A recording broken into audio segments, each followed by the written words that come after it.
এবং নবীর আনিত কুরআনুল হাকিম আমাদের কাছে আছে, সেটাও যথাযথভাবে মেনে চলো। এটাই হলো আমাদের জীবনের ব্রত। যদি করতে পারি তাহলে উপকার, আর যদি না চলতে পারি তাহলে আমাদের বিপদগ্রস্ত হতে হবে। কেননা আল্লাহ রাব্বুল আলামিন বলেছেন, মা আতাকুমুর রাসূলু ফাখুযুহু ওয়া মা নাহাকুম আনহু ফান্তাহু। যে আমার রাসূল তোমাদের কাছে যা এনেছে তা তোমরা গ্রহণ করো, আর যা তোমাদেরকে নিষেধ করেছে তা তোমরা বর্জন করো, ছেড়ে দাও।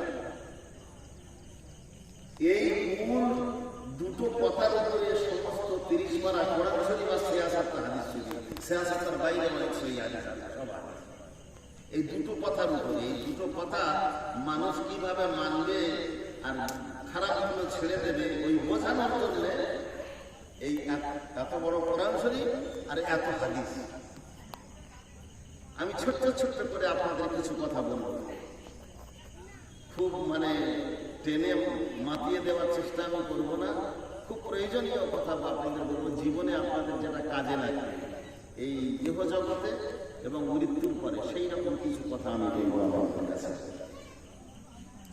কারণ পৃথিবীতে আল্লাহ পাক দুটো জাতিকে সৃষ্টি করেছেন আল্লাহর হুকুম মানার জন্য, এবং আল্লাহর কিতাব এবং নবী দিয়ে পাঠিয়েছেন যাতে করে তারা কিতাবটা ভালো করে বোঝে নবীদের মাধ্যমে, এবং সেই কিতাব অনুযায়ী তারা চলে। হুকুম দেওয়া আছে এই দুটো জাতি। বাকি পৃথিবীতে যত মাখলুক আছে এই দুটো জাতির মধ্যে একটা হলো জিন আর একটা ইনসান। এই দুটো জাতি ছাড়া বাকি যত মাখলুক আছে তাদের কাছে নবীও পাঠানো হয়নি আর কিতাবও পাঠানো হয়নি। তাদেরকে সহজাতভাবে আল্লাহ পাক অটোমেটিক্যালি সিস্টেম এমন করে দিয়েছেন, তারা আল্লাহর হুকুম মেনেই চলবে, তার ব্যতিক্রম তারা করবে না। আর এই মানুষ আর জিন এরা ব্যতিক্রম করবে বলেই ব্যারিকেড দেওয়া হয়েছে।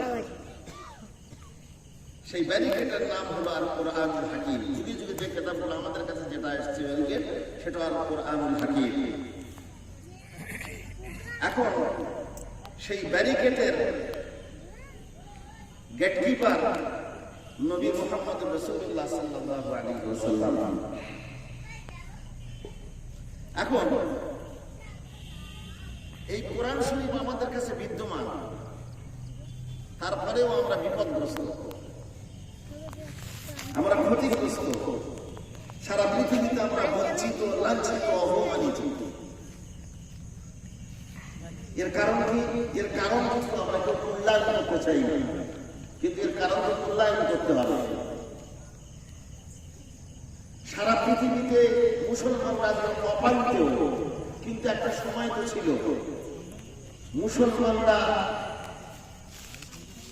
সকলের ঊর্ধ্বে ছিল, সম্মানীয় ছিল, ইজ্জত করা ছিল। তো সেই মুসলমান এত নিচে নামলো কেন? এদের বিপদে এলো কেন? সেগুলো নিয়ে আমরা কোনো আলেম ওলামা হোক আর মরণ মাতব্বর হোক, সমাজ সেবকরা হোক, সমাজ পরিচালকরা হোক, কেউ ওই বিষয়টা আমরা আর মূল্যায়ন করি না, গবেষণা করি না, সমীক্ষা করি না, আলোচনা পর্যালোচনা আমরা করি না, সমীক্ষা করি না। যার কারণে আমরা ছন্ন ছাড়ার মতো যে যা পাচ্ছি সেটাই করছি। কিন্তু তা তো হবে না।